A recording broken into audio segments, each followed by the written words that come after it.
tentang tekanan hidrostatis. Nah, ibaratkan kita melakukan percobaan, ini anggap ini tabung, oke, nampak kan? Nampak, Pak. Oke, di tabung ini kita bolongi dulu 3 lubang yang sama. 3 lubang yang sama. Di sini sama lubangnya, ya. Tapi posisinya masih tertutup.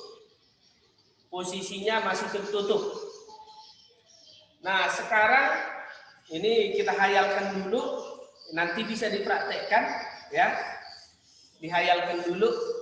Ibaratkan ini kita isi air penuh. Airnya penuh. Ya. Airnya penuh.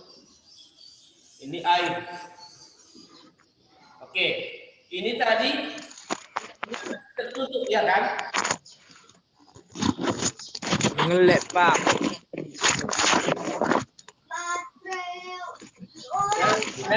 Dan matikan speakernya.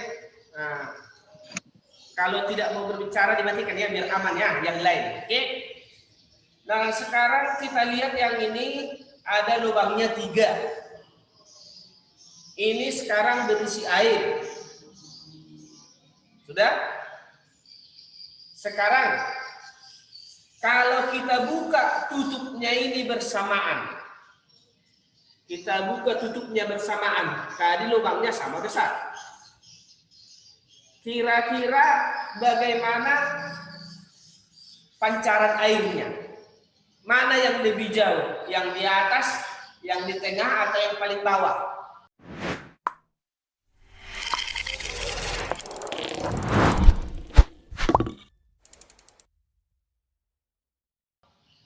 Yang di atas. Di atas ya.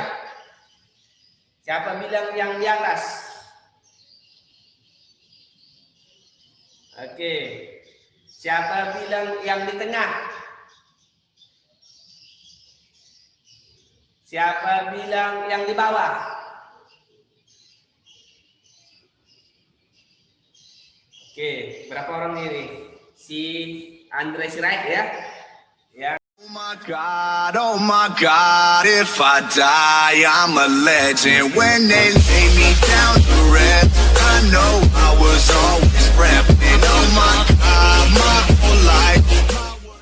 Jadi ini kita katakan nomor 1, nomor 2, nomor 3. Maka pancarannya ini nomor 1, ini nomor 2, ini nomor 3. Nah, itu dia ya. Berarti pancaran siapa yang lebih jauh?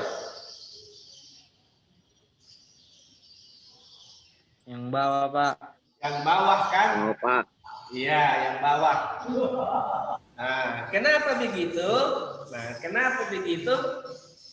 Karena tekanan yang dialami paling bawah yang lebih besar. Maka dia muncrat lebih kuat, lebih jauh. Begitu ya. Nah, itu. Kalau tidak percaya, nanti praktekkan. Siapa pernah menyelam?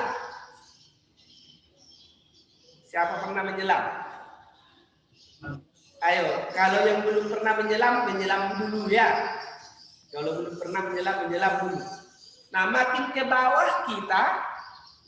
bawah pasti telinga kita makin sakit atau mungkin masuk air ya kan, makin ke bawah. Ya. Jadi itulah masalahnya.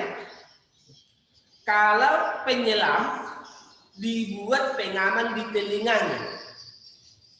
Jadi banyak penyelam tradisional yang tuli. Kenapa jadi tuli? Karena dia menyelam tidak menjaga keselamatan. Sementara di bawah tekanan air itu makin besar. Maka semua lubang-lubang akan dimasuki air. Ya. Karena telinga tidak bisa kita tutup sendiri. Bisa nggak ditutup sendiri telinga? Nggak bisa kan? Kalau hidung bisa kita nggak bernapas, tutup sendiri. Tapi kalau telinga harus kita buat begini kan? Nah, ya, lubang-lubang yang tidak bisa tertutup otomatis berarti itu akan dimasuki air. Itu dia. Nah, kalau mata gampang tutup mata ya. Nah, kalau telinga nggak bisa, cuman menutupnya otomatis kan nggak bisa kan? Nah itu dia ya. Maka dibuatlah pengaman bagi penyelam. Oke. Nah di sini maka dikatakanlah nanti namanya hukum Pascal. Namanya hukum Pascal. Namanya hukum Pascal. Bapak dikira Bapak istirahat hadir kau. Pakai umum. Kanan Dengar nih kau. zat cair akan menyeluruh, ya, menyeluruh. Nah, jadi kalau kita buat di sini umpamanya lubang-lubangnya ini sama lubangnya, kita lubangnya. Bapak akan nampak biar kita dekat. Kalau kita kelilingi lubangnya, ya, bagaimana kira-kira yang terjadi di sini? Berarti akan muncrat sama, ya kan? Itulah namanya hukum Pascal, ya.